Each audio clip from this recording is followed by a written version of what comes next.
Good evening from Swansea, wrestling fans.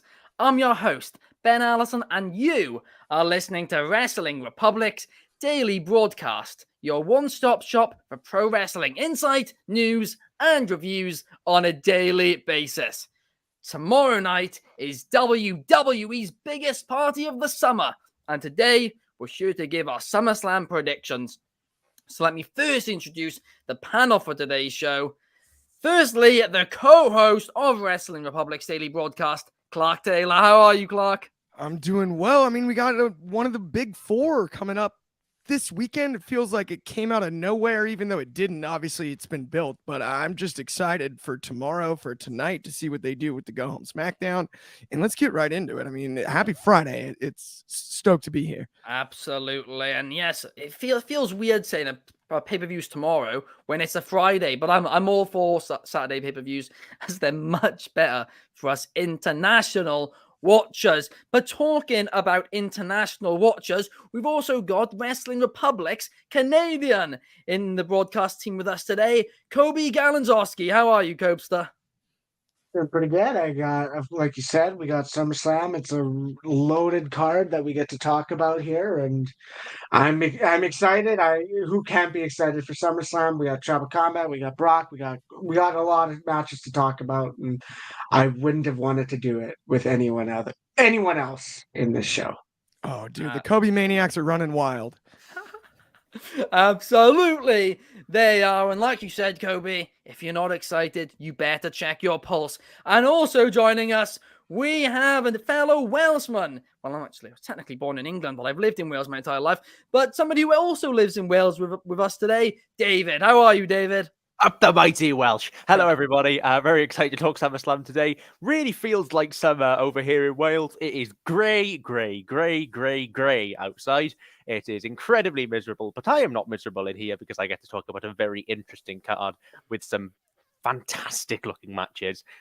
Some gripes, we will get to them, but I'm really excited for this show, and I think it's going to be a really, really good one. Really excited. Absolutely, it will be. And for a second, I took you literally, David. I was like, hang on, is it sunny an hour from here? It's certainly not sunny here.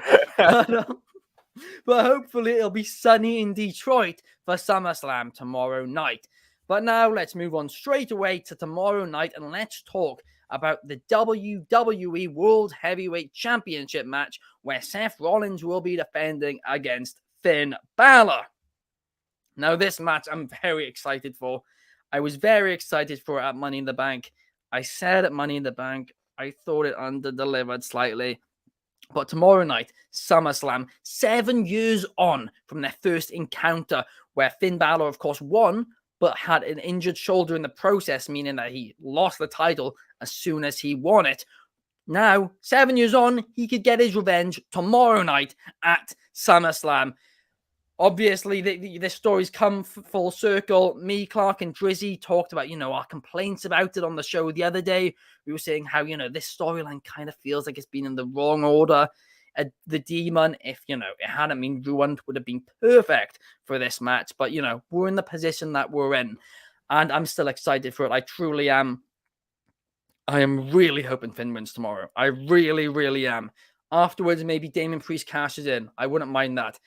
Damian Priest immediately cashes in on Finn or something like that. But Finn deserves to win it, even if it is a heartbreaking loss in a matter of seconds after that. But Clark, give me your take on this one.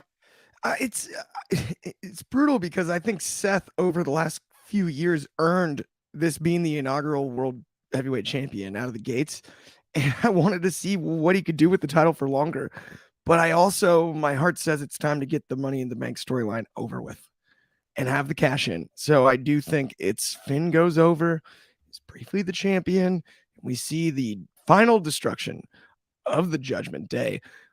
The formerly creepy stable, now just 4 people thrown together. We've got the prison guy, we've got Rhea Ripley, we've got Finn Balor. 4 that have been firing on all cylinders that don't really fit as a group. Disagree. And yeah, I mean, like, it's been explained. I get it, but the original aesthetic, the original intention for the faction is over. It's time to get rid of it. It's time. Keep Finn and Dom together. I'm sorry, Finn and Dom. Keep Dom and Ripley together. Keep Finn and Priest in a storyline, I guess. Although this would be a lot of title matches for Finn if he cashed in on. That's my biggest complaint coming out of that scenario. That's true, yeah. I would love a shock that Rollins beats Finn, the cash in happens, and he stomps Priest, and Priest kicks out. Priest goes for the big old South of Heaven, roll up, retain, and take it all away from us. And it would be a shame for Priest, but I also think it's time to put eggs in Seth's basket because he, to me, outside of Cody Rhodes, is the most important piece in the men's division on Raw. And he's done a great job thus far defending the title on a regular basis, carrying the title on a regular basis. He's still as over as anyone in the industry.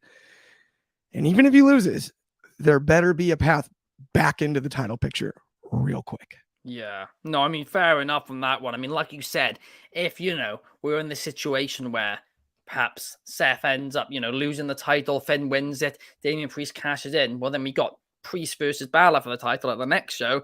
And that's like 3 straight pay-per-view title shots for Finn Balor. As the challenger. Yeah, as the challenger. I mean, that would not be a good luck, but we do have a comment here from Valvez, by the way, in the comments. Hello, and we also have a comment from WWE_26 on YouTube. Hello to you as well. But Coby, I'll take it to you next. What do you think about what Clark said? Do you think that, we should have a Seth retain here, or do you think that it is time for Balor to win the big one? I think the biggest thing is if not now, then when? Is the biggest question coming into this match. If you're gonna pull the trigger on giving Finn Balor a big reign like this 7 years later, when he was going to be the inaugural Universal Champion, and now he lost his chance to be the inaugural World Heavyweight. I think if you don't do it now, I don't know if there's ever a chance you can do it later. Yeah.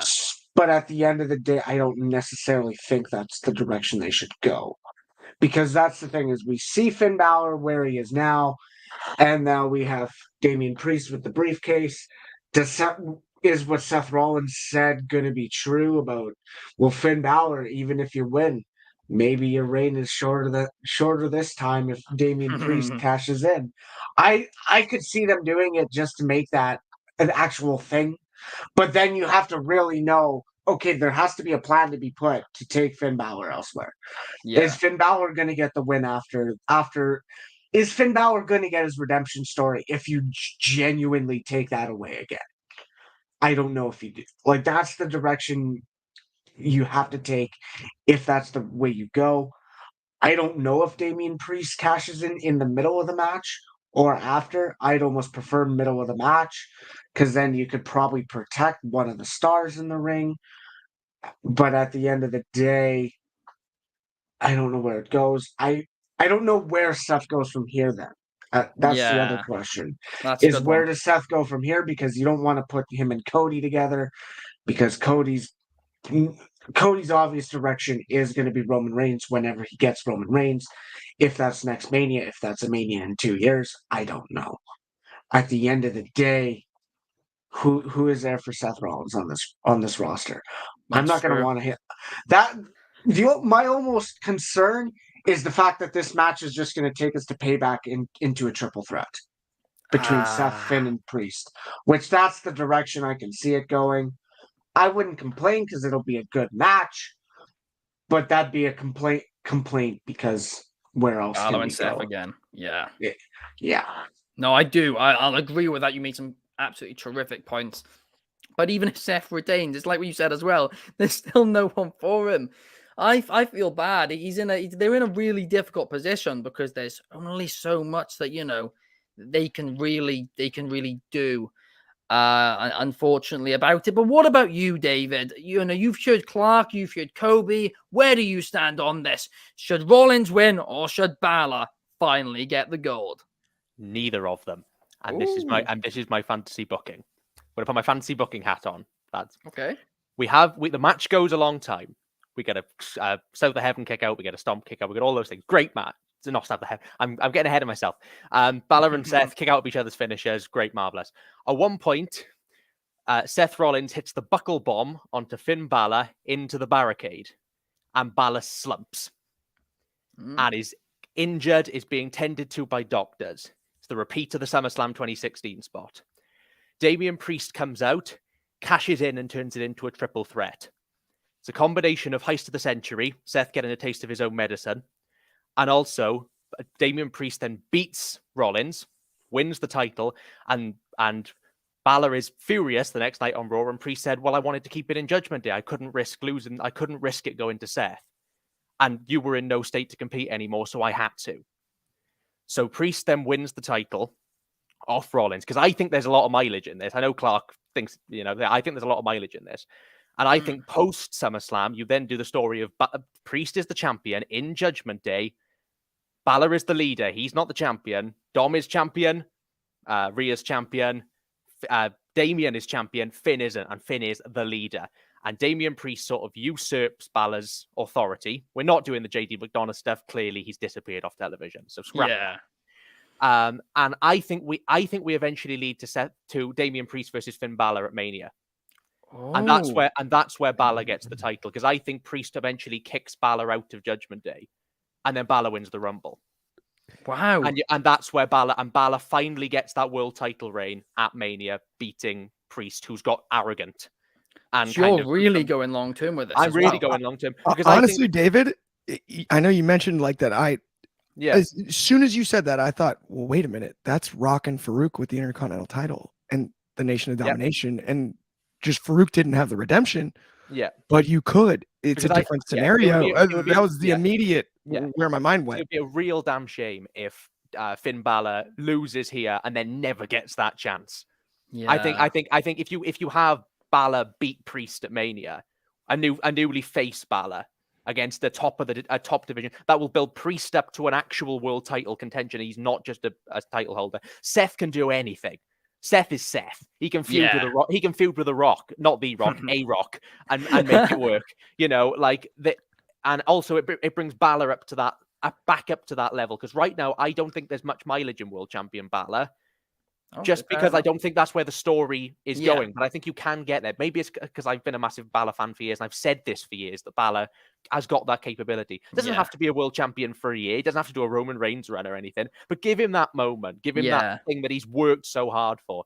And I think then you can do the story with Dom trapped in the middle between his two daddies, and ends up siding reluctantly with Priest, but kind of in a neither of them sort of way, where and that's the way you get them eventually away from, because I think Dom and Rhea can survive on their own now without Balor. Yes, yeah. I think that they've got their own act going. I think the Judgment Day do work as a four, but I think they can split. This is a way to kind of disillusion it, and maybe that's the next.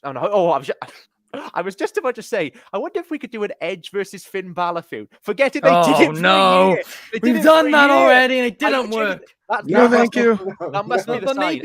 maybe it's the evil part of me, right? But I love, and I've loved Finn Balor, but I love the idea of 2 times in his career he wins the big one.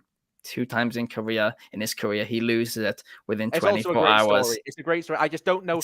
Mean. I know there's been kind of the shortest reign king. This disillusionment in the Judgment Day, but there's something about this that if it happens, I'll love it. Of course I will. It's a great story. I don't feel like the week to week build has been that's where we're going, but I'm more than happy to be proven wrong, because that is also a fantastic story. I'm just going with something a bit different because I've made that theory before. Fair enough. Even to add to your fantasy booking, I've talked about like how they messed up the demon.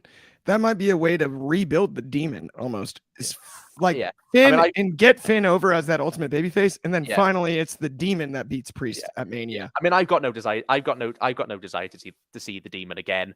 But maybe that's just the way that it's been beaten to death. So maybe you're right. Yeah, absolutely. But now let's move on to the next match, and let's move on to the MMA rules match, as Shayna Baszler will be taking on Ronda Rousey. Now, we spoke about this on the show on Tuesday. We don't really know what this match is going to be. We also don't know how it's going to translate with the main roster crowd. Of course, we saw NXT Underground just a few short weeks ago on NXT, and it was great. It worked fantastic.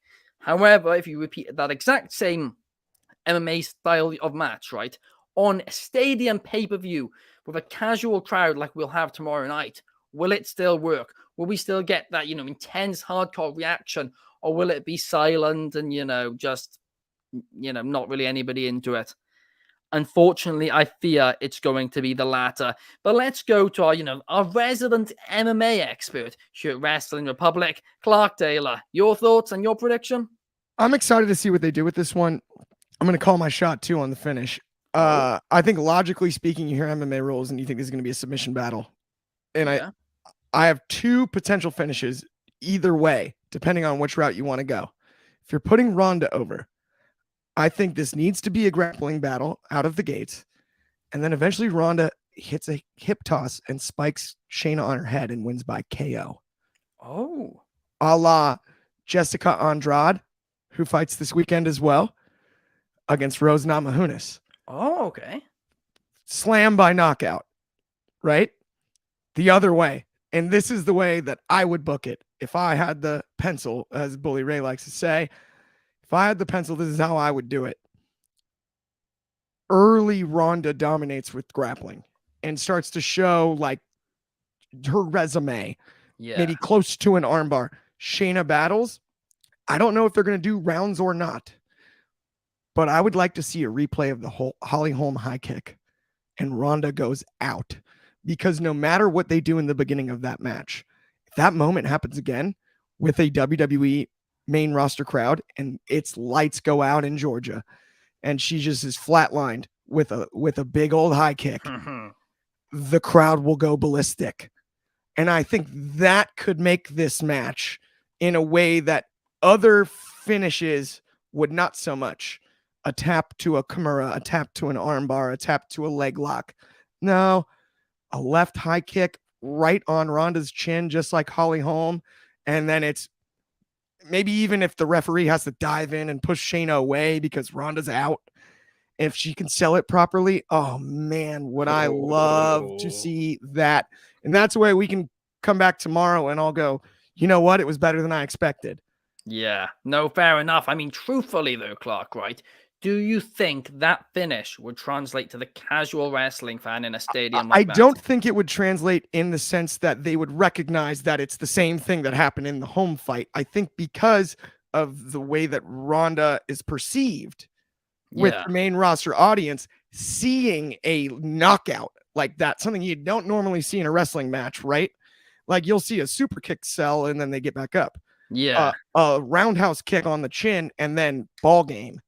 Seeing that I think the crowd would pop for, because it's Ronda getting knocked. The same way the MMA crowd wanted to see Ronda lose to Holly Holm, but wasn't quite sure because Holly was one of the biggest underdogs in championship UFC history.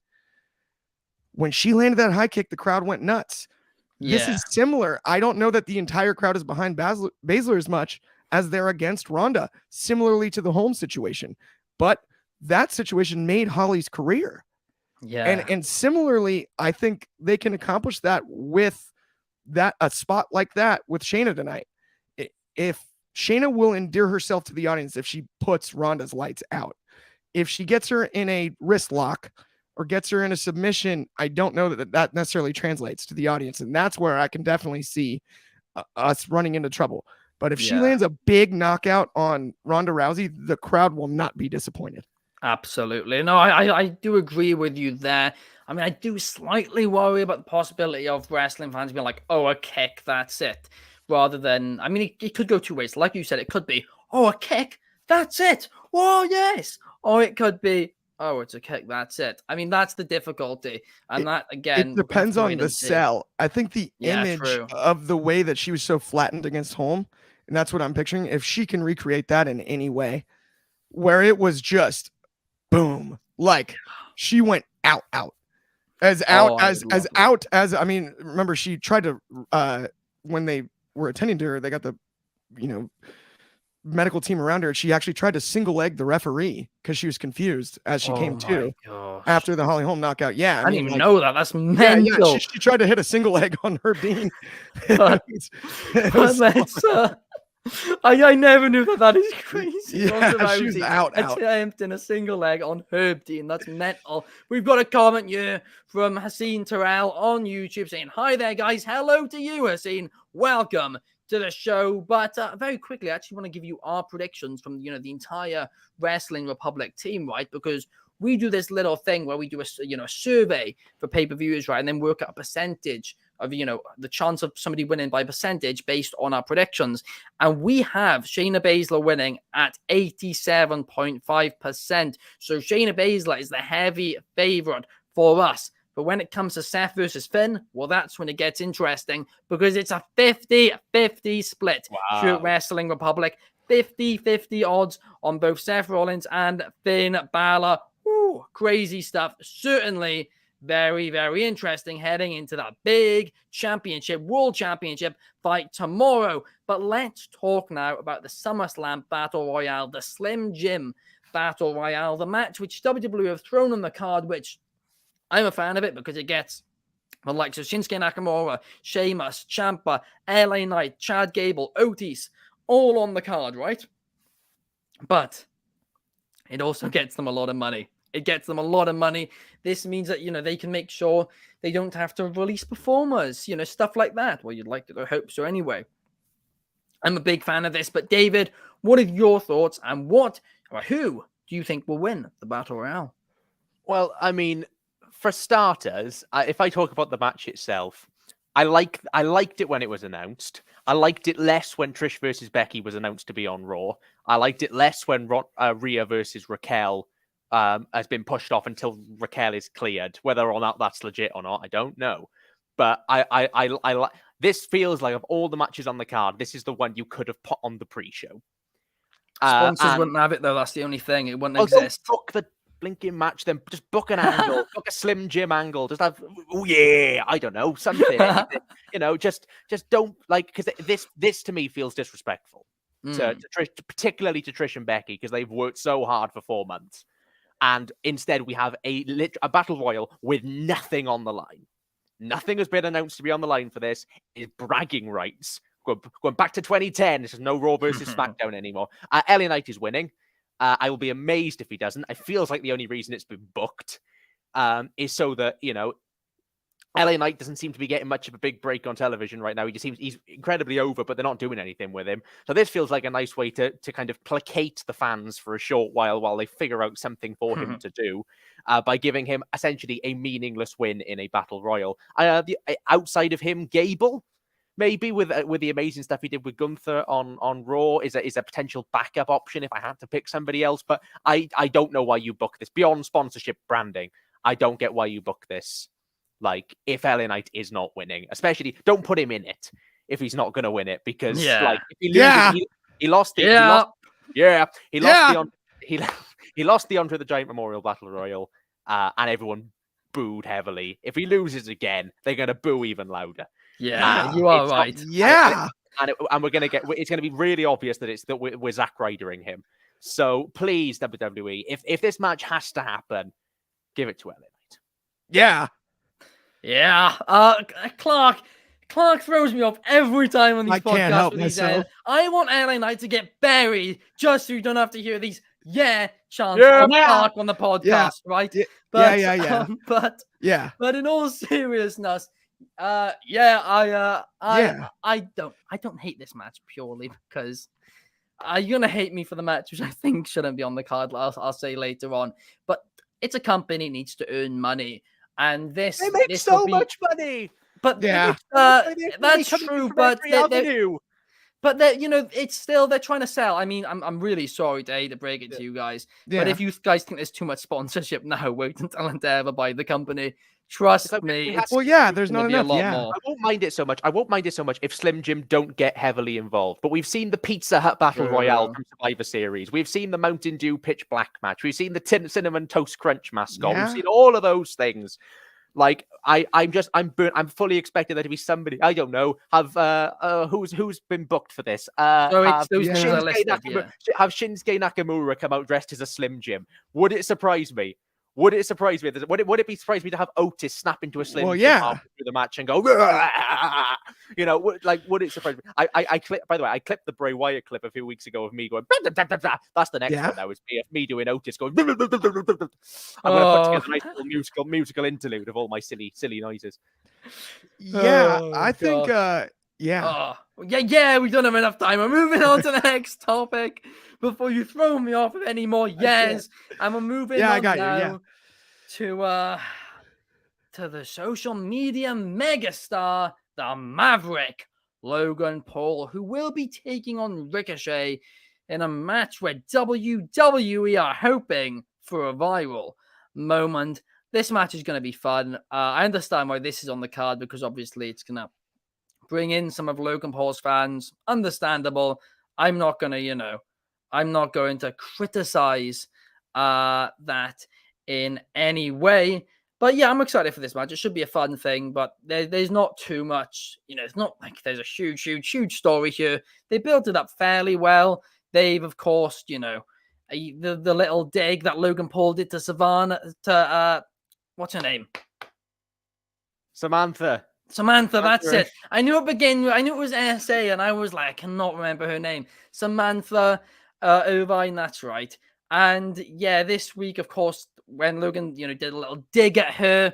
But Coby, what do you think about Logan Paul versus Ricochet? And who do you think is going to be getting the victory? See, that's the thing, is I agree with you, and I liked the dig that Logan did to Samantha. That was the entire thing. I was like, okay, that made this rivalry worth it. Aside from the fact that we're going to get those quote-unquote viral moments. The biggest missed opportunity with this story is the fact that, Ben made a post about this 3, maybe 4 weeks ago, when Logan Paul talked about this. And he said he's asking for this match to be on the opener so he can fly and go see Jake Paul's fight. That's a missed opportunity. The fact that Logan Paul isn't sitting there going, well, I don't want, why am I going to do this? Why do I want to fight someone then go fly?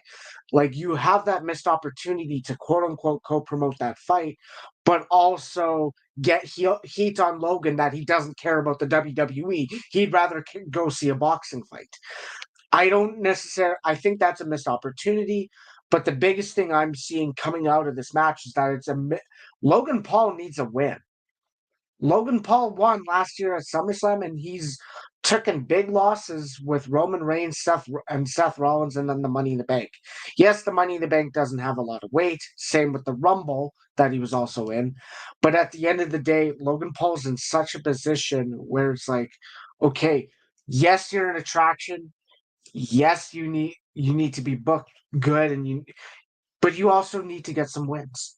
We don't want Logan Paul getting loss after loss after loss, because then it's like, okay, well, whoever he faces just wins.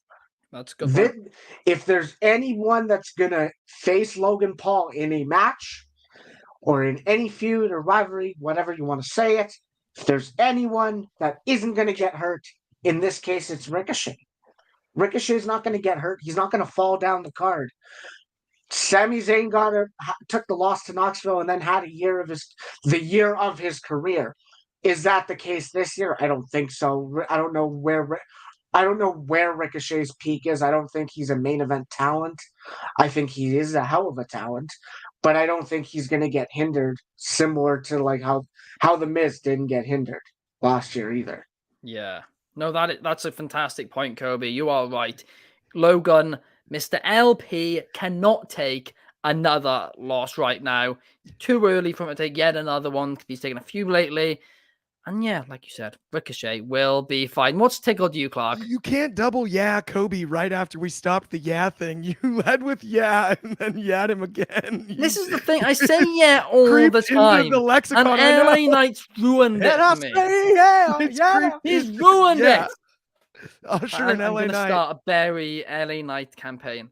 I'm going to start a smear campaign against LA Knight for this. I'm furious. about it. But let's see what the Cure Wrestling Republic we think for. Although, feel free to check your predictions in the chat.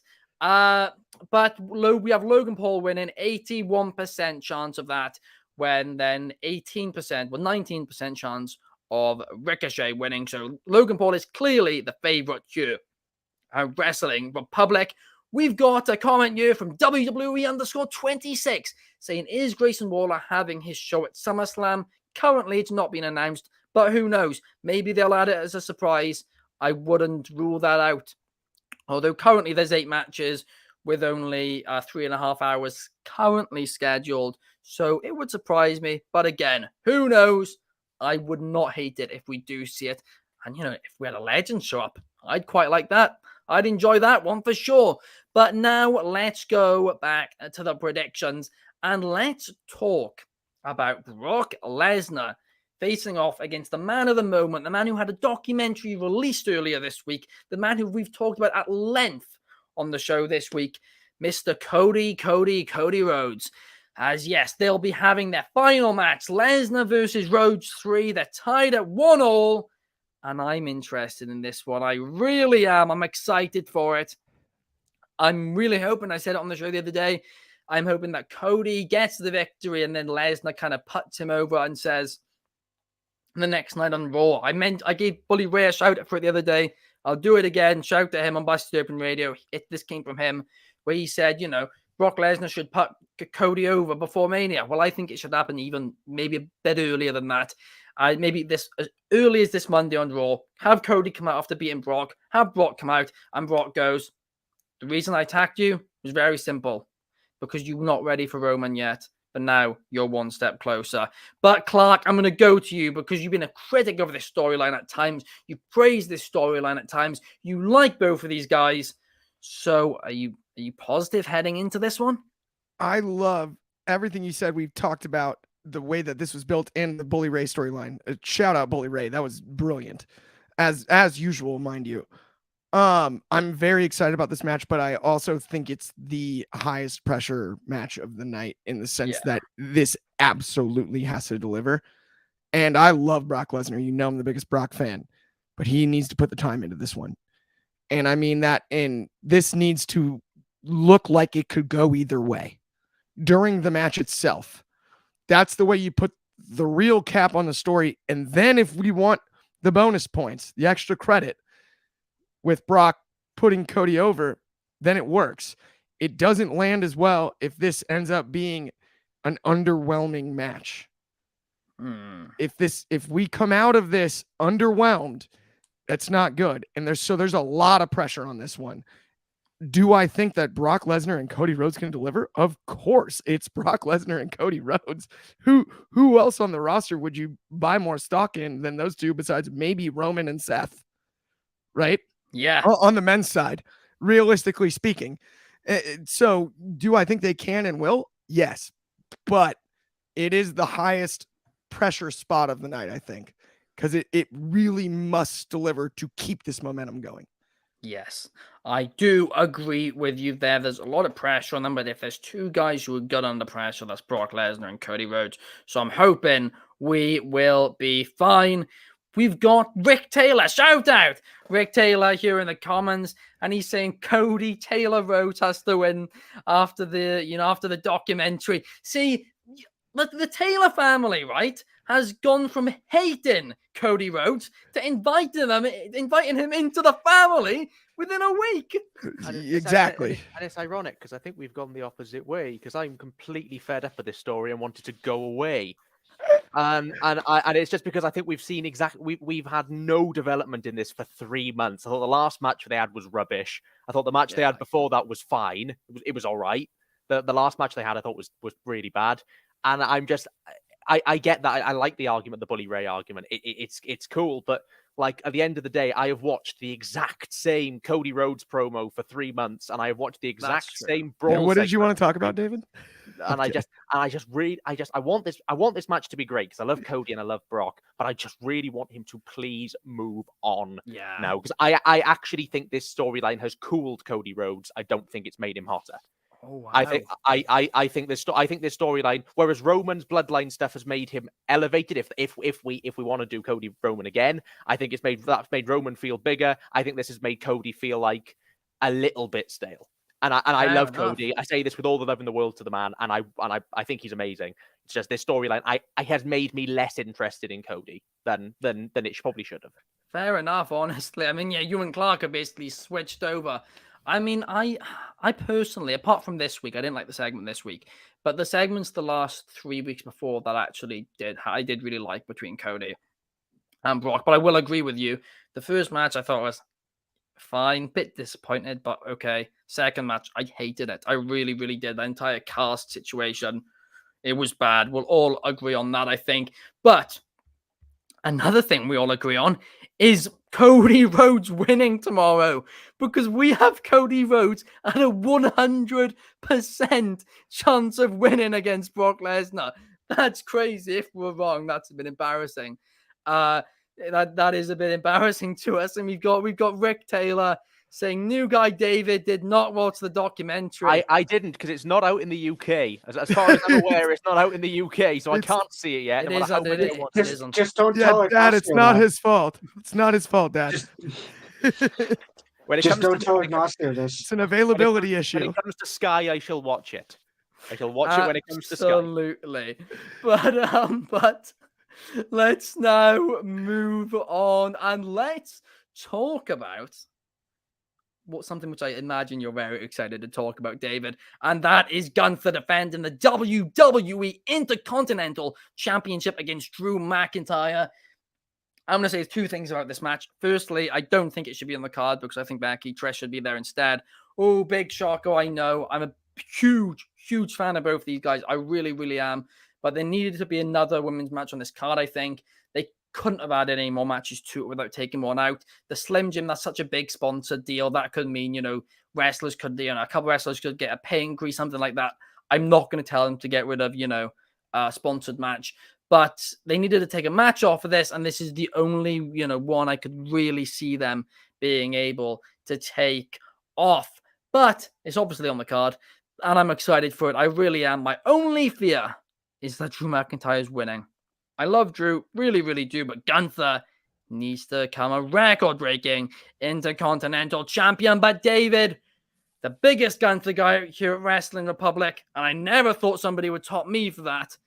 What is your prediction on this? I mean, I think Gunther is winning. I love Drew. I do think Gunther will win this, and I think he will break Honky Tonk Man's record. Please, just while I'm here, before I forget, can we have the Honky Tonk Man on the last Raw before he breaks the record?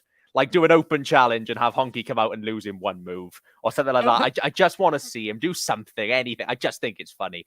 But I do think Gunther will go through and break Honky's record, and I don't think he's going to lose it straight after either. I mean, as you probably expect from what I've said, I hard disagree with you on this not being on the card. I think there are many ways you can integrate Slim Jim onto this card that is not in a battle royal. You can have some nonsense backstage segment. You can have an in-ring segment. They won't pay the same, though. They won't pay the same. I think it's nonsense. I do think it's nonsense. Just my thing. Yeah, but I mean, I think this match is going to be amazing. This is going to be one of my favorite matches of the year, I would imagine. If it lives up to the hype of the two guys involved, they will chop each other very hard. They will kick each other very hard. And this, to me, feels like a big money match. I know we had the triple threat, but this is a one-on-one match we haven't seen before. Yeah. No thing. We've seen Cody versus Brock twice. I'm not especially excited for that one because I've seen it. This match, although we've seen it on the triple threat, but the triple threat I thought was a match of the year candidate. And now we're getting a more refined version of that with these two guys. I think it's going to be a phenomenal match. I think Gunther will win. I think Drew will push him close because of course he will. But I think this is a big money match. It just baffles my mind right now that this is the two mid-card titles. This is where we're at currently. We've got Gunther in a big SummerSlam program with Drew McIntyre, and Austin Theory is in a slightly middling Santos Escobar thing that's going to culminate on a SmackDown. And we're like, and when the topic is brought up, should the US title be on SummerSlam? We all go, no, we don't really care. Yeah. So it's that's kind of the state of the titles right now. I mean, in fairness, there's so many titles in the company that, and they only won 6 or 7 matches on a card now. And they made an exception for the Slim Jim Battle Royale.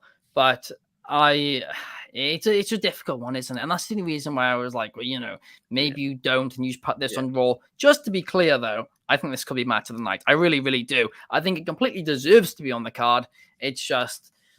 It's Becky and Trish has been, snubbed a bit. Yeah, it's the promotional kind of sort of sponsorship eye versus the wrestling eye, I think. And I think we as fans, if you asked us which match would we rather see on SummerSlam, the Battle Royal or Gunther and Drew, I think anyone with a brain would of say course. Gunther and Drew. Yeah. But as much as I do think it's nonsense in my own mind, like I completely get where you're coming from, and I think that may be WWE's mindset as well, which is why Becky versus Trish got canned. Yeah, no, absolutely. And I'm honestly, when Endeavor take over, that's when I'm concerned. I don't mind this Battle Royale, but everything's going to get sponsored. I don't know if any of you guys watch UFC, but everything. The referee, when he makes, when he puts somebody's hand up, that's going to be sponsored, all of it. And it'll make them a lot of money. Hopefully, at least we can hope wrestlers will get paid more. That's a debate for another day, though. But let's now move on to the next match. And let's talk women's wrestling. Let's talk the WWE Undisputed, for some reason, Women's Championship, as Asuka will be defended against Charlotte Flair and Bianca Belair. And I was, when I was deciding who I was going to pick for this match, I was just left there kind of scratching my head about it.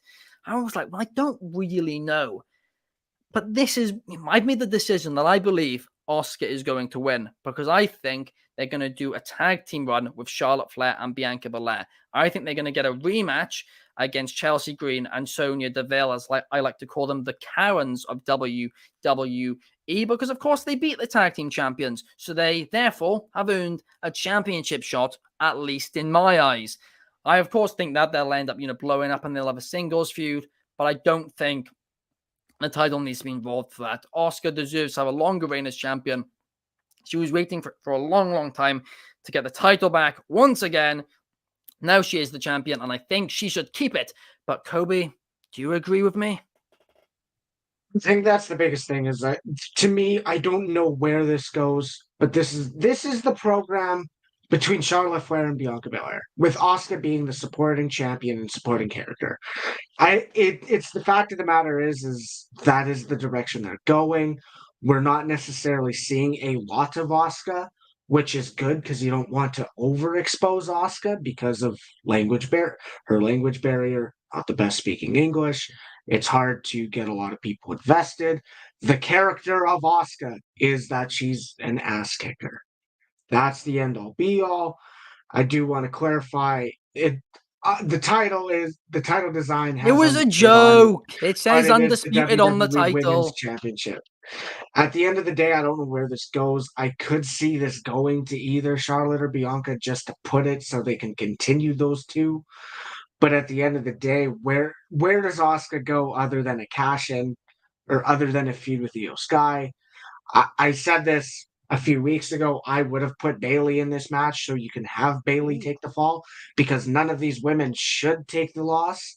Asuka's in a redo of her run. She hasn't felt important in years, and this is like, okay, this is the new Asuka. They almost shot themselves in the foot at WrestleMania. We have Charlotte Flair, who's never gonna necessarily get hurt, but why does she need to go to get another loss? Does she need to she's gonna break Ric Flair's record eventually. I don't know how soon. She doesn't always need the losses, but if anything, she does. Bianca Belair is changing her character. She's evolving, something she didn't do while she had the title. And now it's like, well, you can't have her lose either, unless you're going to have her go further down the heel face spectrum. So I don't know. If I had to put money on who's winning right now, it is Asuka. Oh, nice. And if we go to the Wrestling Republic, predictor, 68%, right? So Asuka is technically a 69% chance of retaining the championship, while Charlotte Flair is a 25% chance of winning. and Bianca Belair only has a 6.3 chance. But I did miss the last match, and with Gunther at 81.3% to retain, while McIntyre is at 18.8% to win the Intercontinental Championship. So, apart from Seth versus Balor, we're in agreement with, pretty much all of these. There's a heavy favorite. But now let's talk about the main event of the evening.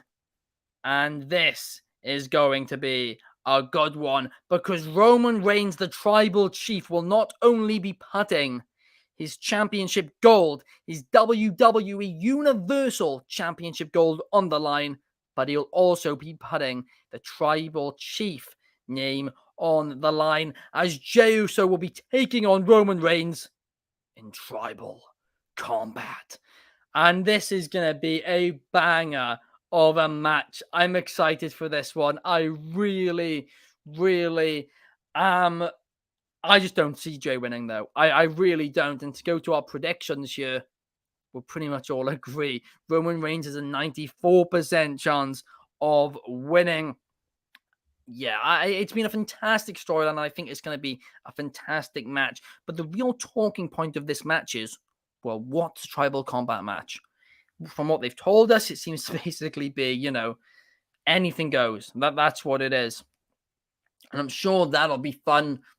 I'm sure Solo will get involved. I'm sure Heyman will get involved. And I'm sure Jimmy will make his return and help Jey. But when all said and done, it will not matter, because Roman Reigns will retain the championship gold and carry on. But Clark, give me your prediction on this one.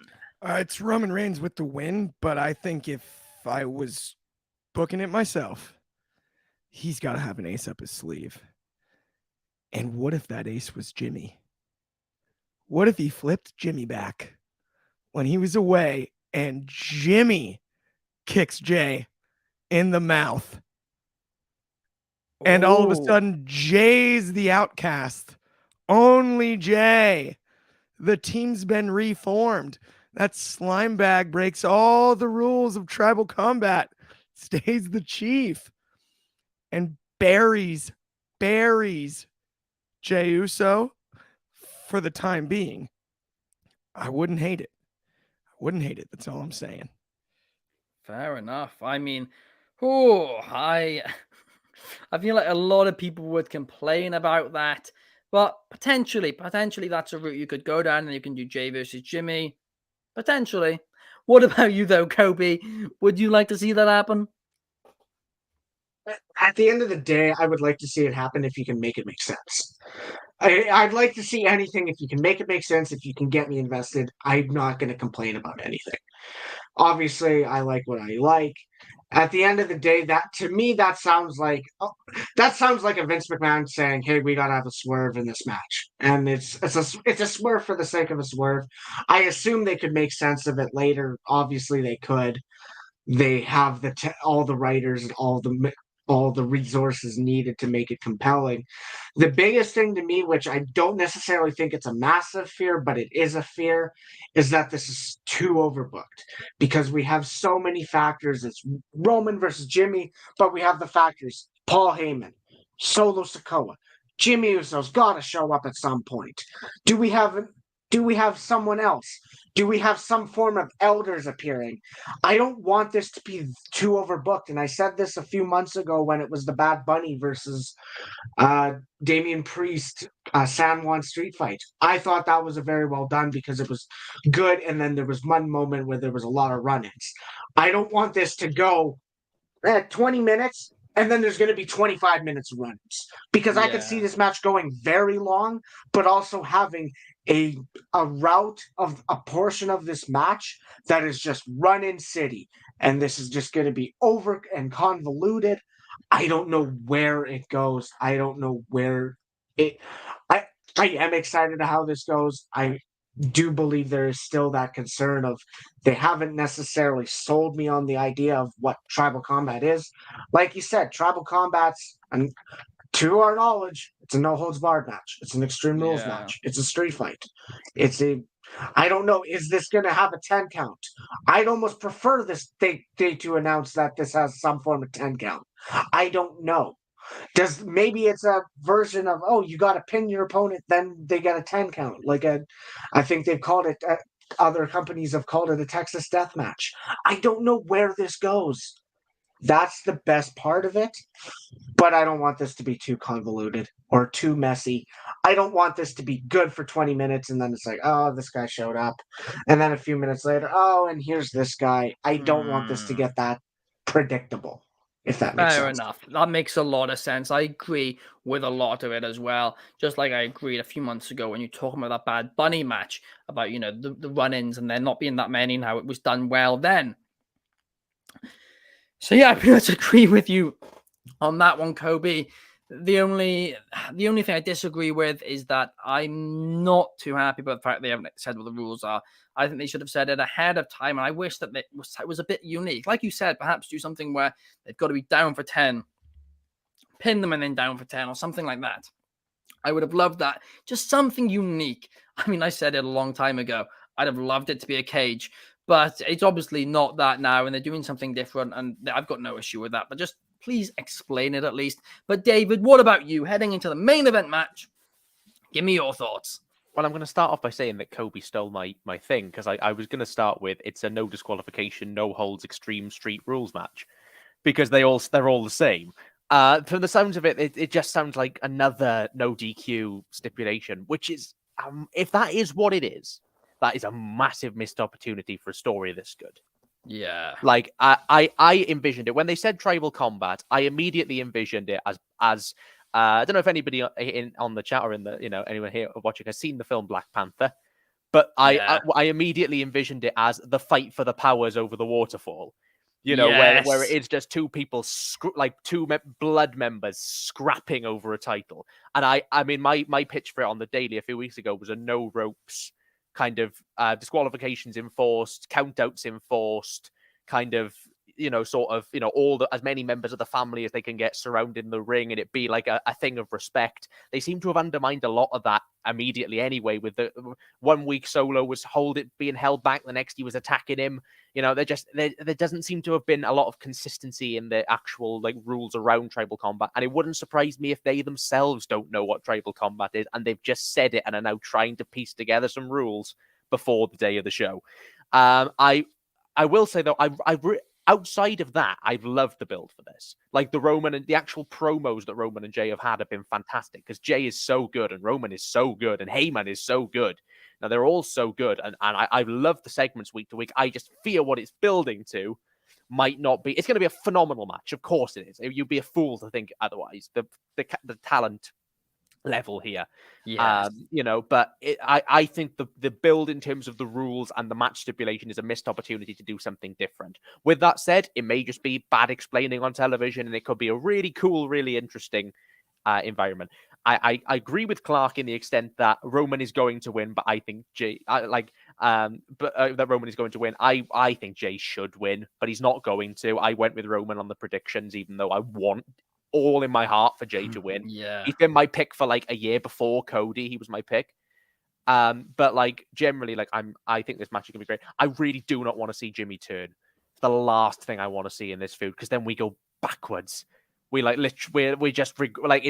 back to there. And I mentioned before the Money in the Bank match that I did not want it to be every match had to finish with a massive swerve, just to try and find things to keep this story going. I think this kind of should have been the end of this section, but it still doesn't feel like it. So I'm curious with this one. I think it's going to be an amazing match. I think it's going to have a lot of drama to it. The matches they had in 2020 were some of the best matches the pandemic had. Oh, certainly. It's going to be a fantastic match. Like I said, bit missed opportunity on the rules. Chance to change my mind on that, of course. But as much as it pains me, much as it really pains me, I want Roman to win. I wanted Roman to win clean if he was going to win, because he never wins clean. That would be a statement. Yeah. But he's not going to, because there's no disqualification. So we're going to get solo run-ins. We're going to get run-ins from every man and his nan. You know, and it's I have the same fear as Coby that this could get overbooked. I really, really hope you're wrong about that. I'm the same. The one thing which, I mean, you touched on it. They haven't explained what the match is yet. Maybe they've got something big planned. Maybe it's going to be a cage inside of another cage. Punjabi prison. Then they bring the Black Panther waterfall into it. And it's actually really high, and they have all water coming down it. I know what it's going to be. See this I know what it's going to cage be. of water. Yeah, I know what it's going to be. It's going to be a kennel from hell match for the big dog. That's what it's going to be. There's going to be really, really sad dogs parading around ringside, not knowing what to do with themselves, and we're all going to cry. I think it's implied in the name, the tribal combat thing. That doesn't imply necessarily a one-on-one match. Yes, it's between two for that head of the table spot. But it implies that everyone's involved. Yeah. In the name itself, I get that. But Well, no, I think it's only- what we're going to get, because I think it's going to be, though, and I agree with you on overbooked, but I think it's going to be one of those situations where everyone has to get laid out in some way or another. And that's where, and so I said my thing about Jimmy being the ace in the hole for Roman out of nowhere, maybe. Yeah. I had another idea. Maybe Jimmy isn't on Roman's side or Jay's. He's like, wait a minute. You got 2 shots, I got none. Oh. And so he kicks Roman first, then kicks Jay, and puts Roman on top. Yeah, I don't know what that does for Jimmy, because I don't think Jimmy's going to get a shot at Roman now. If Jay loses, nobody buys Jimmy's going to win, and that sounds horrible to say. I just don't think anybody's The only thing that I'm gonna add to this, right, is to dispute what you said, Clark. They did make it clear that it's 1-on-1 already, because they said it when Roman it's tried. a one-on-one match. No, but the thing is, tribal combat implies we're gonna see the tribe involved, right? They did say on SmackDown, in fairness, that it's that nobody else is meant to get involved. But then Jake ruined that completely already. So yes, now and so did Solo. The excuse. Yeah, and that's why I think it's. I think the plan was to get us to not say what we did about it being overbooked or predictable and all the run-ins. But the plan, I mean, that's what they're going for. It's obvious. The fact they told us it was no disqualification was obvious. But we've got from our YouTube comments, LW Plays here saying they're betting on Rikishi to come out at some point to dance. Don't ask me why. I just have a feeling. I mean, bring out Too Cool. Bring out Too Cool. I think Rikishi should be involved in this in some way. If you're gonna have everybody involved, why not? The Wild Samoans definitely should, by the way. They definitely should. More than anybody else, they should be there with the wreath. And if Jay does win, he's not going to, but if he does, them coming out to put the thing on. What if like Haku shows up or something like that? Rikishi should just walk down there, act like he's gonna help Jay, take out Jay, then take out Roman, like you said Jimmy should do, grab a mic and just said, I did it for The Rock. And that would be... That's your Mania build! That's your Mania build for The Rock versus WrestleMania. Roman. Finally happening. Rock versus Roman, Cody, triple threat. Oh, Brock, I'm kidding. Brock, Roman, Cody, Rock. Like, running Brock in there now too. Why not? Throw them all in there. If Vince is part of WWE, you know Brock is getting somewhere near that Mania. Just do the Armageddon, the 6-man Hell in a Cell match again. Have Rikishi hit the truck. That's what we do. One fall to the finish. In the match too. They were like, family. We should have done this elimination style. Have a Royal Rumble as the main event of WrestleMania with just all of Roman's family. Yeah.